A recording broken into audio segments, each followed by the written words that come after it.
アルファシータから去年発売された DJ コントローラーの DDJ Flex 2をですね、購入から3ヶ月間僕なりに使ってみたので、触ってみていろいろね、分かってきたところもあったので、これを機に改めて DDJ Flex 2と DDJ Flex 4の違いをね、僕の感じたところをまとめてみようと思ったのと、ノリで2つとも買ってしまったので、今現在僕がどのように使い分けてるのかっていうところと、それぞれ何が違ってどんな人におすすめかっていうのをね、ちょっとまとめてみたいなと思います。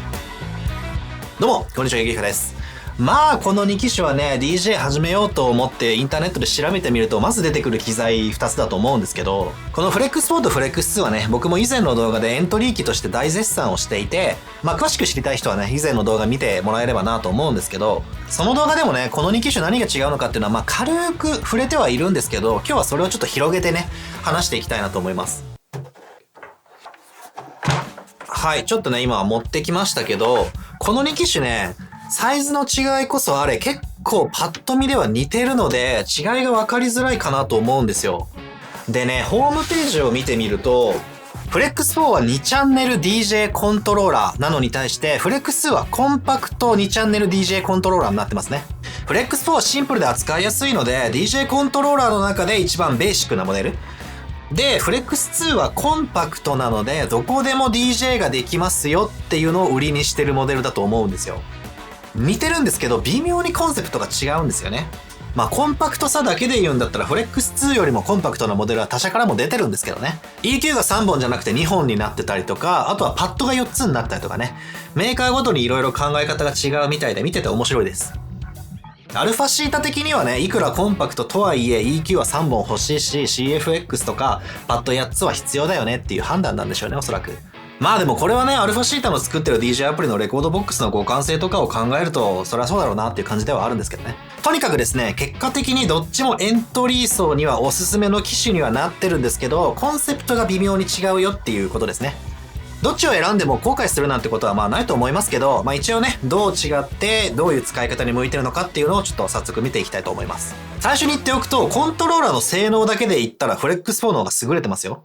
だってこっちの方が値段高いしね、当たり前ですけど。そんなこと言ったら僕だって CDJ3000 と A9 とか家に置きたいですし。でもそんなもの買うお金も置くスペースもないので、それとトレードオフで DJ コントローラーを選んでるわけです。誰だってそうだと思いますけど、お金とスペースがあるならね、CDJ3000 と DJM-A9 買ってください。それが最強なんで。なので基本的には Flex4 にはある機能で Flex2 にはないものというものを羅列していく形にはなります。それと値段的な差を見比べた時にね、どっちを取るかっていう話かなと思ってます。自分には必要ない機能がついててもしょうがないですからね。使わない機能なんだったら安いに越したことはない。あとはサイズですね。よりコンパクトがいいのか、それともある程度の大きさは共有できるのか。ちなみに値段を先に言っておくと、DDJ Flex2 が 27,500 円、DDJ Flex4 が 44,000 円です。差額にして 16,500 円ですね。Flex4 と Flex2 の違いにそれだけ払う価値があるのかっていうのは人によって考え方違うと思うので、自分の環境で一度考えてみてください。はい、じゃあサイズからいきましょう。これはわかりやすいですね。サイズはね、コンパクトな Flex2 の方が優れていると捉える人も多いと思うんですけど、大きさと、あとは厚さもね、Flex2 の方が少し薄くなってます。なので普段自宅で使う時も邪魔になりにくいし、持ち運ぶ時も楽ちんですね。こうやって重ねてみると意外と大きさ違いますよね。デスクの上で使いたいっていう人にはね、やっぱりこの Flex2 の大きさは嬉しいです。あと厚さが薄いので座っての操作がやりやすかったですね。これは触ってみて初めて分かったんですけど、意外とね、厚さがあると腕が疲れてきたりとかするんですよね、触ってて。だから Flex4 だと厚みがあるので座って練習しようか立って練習しようか迷うっていうのと、デスク上でね、なかなか圧迫感があるので、隣にノート PC を置いて DJ したいっていう人なんかは結構広めのデスクが必要になってくると思います。これ僕のデスク、横幅が140センチですね。100のデスクだとね、結構パンパンだと思います。物が多い人とかはね、ちょっと厳しいかも。Flex2 だとちょっと余裕出るかな。デスクで使ってみた印象としてはやっぱり立って使うんだったら Flex4 の方が使いやすいなと思いましたね。Flex2 は座った方が操作しやすかったです。それこそ Flex2 はこれぐらいのサイズ感なので、サクッとスマホ接続してソファーで DJ して遊ぶなんてこともできますしね。本当にどこでも DJ ができるっていう感じです。持ち運びのことで言うと、フレックス2と僕の16インチの MacBook を比べるとフレックス2の方が少し小さいぐらいなので、僕の持ってる PC バッグにぴったり入りました。まあこんな持ち運び方する人いるかどうかわかんないですけど、フレックス4の場合はちょっとさすがに PC バッグには入らないので、僕の場合こういう専用のケースに入れてね、持ち運びをしています。デカめのカバンだったらまあ入るには入ると思うんですけど、さすがに4万以上の機材なんで、裸で持ち歩く気にはならないですね。サイズはね、本当に人によって色々環境が違うと思うので、自分の環境に合ったサイズのものをね、選ぶのがいいと思います。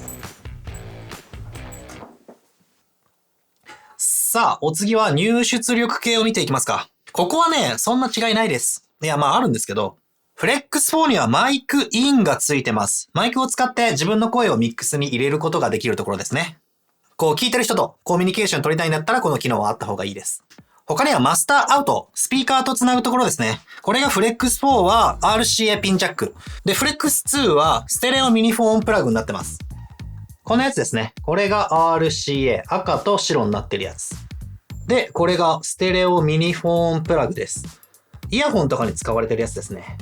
若干こっちの方が抜けやすそうではありますけど、まあ大丈夫でしょう。あとは USB-C が、フレックス4が2つ、PC スマホとつなぐ用のところと、あとは別に電源用のものがあるので、この2つですね。フレックス2が PC スマホとつなぐ用のものが1つです。どちらの機種も PC スマホに接続するだけで使うことはできるので、わざわざ電源つなぐ必要もないんですけど、長時間使おうと思ったらね、バッテリーの関係でやっぱり別に電源を挿すことができるフレックス4の方が安心ではあります。まあでも、スマホタブレットのバッテリーでも1、2時間使う分には何の問題もないと思うので、全然ね、そこは大丈夫だよという人が多いと思います。入出力はこんな感じですね。大きく違うところはというと、マイク入力があるのかっていうところと、あとは電源用のポートですね。これはまあ人前でやるかどうかで変わってきそうな気はしますね。自分で家でやるだけだよっていう人はあんまり関係がないかと思います。はい、じゃあ最後はね、この表面の部分。このボタンとかノブとか DJ の操作性に関わる部分ですね。で、これはまあパッと見でわかりやすく、フレックス4と比べてフレックス2はいくつかの機能が削られてます。削られてるって言っても全くできないっていうわけではなくて、コントローラー上での操作ができないというだけで、PC とかスマホの操作で同じことはできます。ループとかエフェクトの機能が削られてたりとかするんですけど、まあそんなに使わないっていう人は大丈夫だと思いますし、普通に曲をつなぐ分には何の問題もないです。逆にこの辺の機能を使いたいんだっていう人はあった方がいいですね。ざっと見ていきます。まずはループですね。このインとアウトでループをかけたりできるボタンなんですけど、PC 使ってる人だったらキーボードの I と O で代用できたりもするので、そんなに使わない人はね、なくても大丈夫かなと思います。それとこのミキサー部分にあるビート FX、エコーとかのエフェクトをかけることができるんですけど、まあもちろんこれもね、アプリ側で操作することができます。まあでもさすがにね、感覚的にちょっと微調整したい時なんかは PC とかスマホだとやりづらいですね。特にスマホで微調整するの至難の技だと思うので、僕はコントローラー側でやりたい派です。それと選曲するために使うこのセレクターとロードボタンですね。これはまあなくても個人的には問題ないかな。スマホみたいな小さい画面だとね、あると助かるんですけどね、こうちまちま操作してると誤操作しちゃったりとかするんで。PC とかタブレットみたいな画面がある程度大きいやつだったら、そこまでまあなくても問題ないかなと個人的には思います。あとはね、トリムとかイヤホンのミックス具合とかはそんなに頻繁に触るものでもないので大丈夫じゃないかなと思います。マイクレベルなんかもね、マイク入力ないんで関係ないですし。あとはパフォーマンスパッドの切り替えボタンもシフトボタンでやることができるので問題ないですね。いけます。それぐらいかな、違いは。一旦今日話したことをざっとまとめてみると、まずはね、値段の話、フレックス4が44,000円で、フレックス2が27,500円かな。で、差額が16,500円。まあ、結構でかいですけどね。16,000円あったらいいヘッドホンとかイヤホン買えますからね。DJ 始めるときってこういう DJ 機材以外にも買わないといけないものたくさんあるので、資金をどう配分するかっていうのはやっぱり悩みどころです。あとは外観サイズでいくと、フレックス4が50センチ、30センチぐらい。フレックス2が40、20ぐらいですね。MacBook の16インチと比べるとこんな感じです。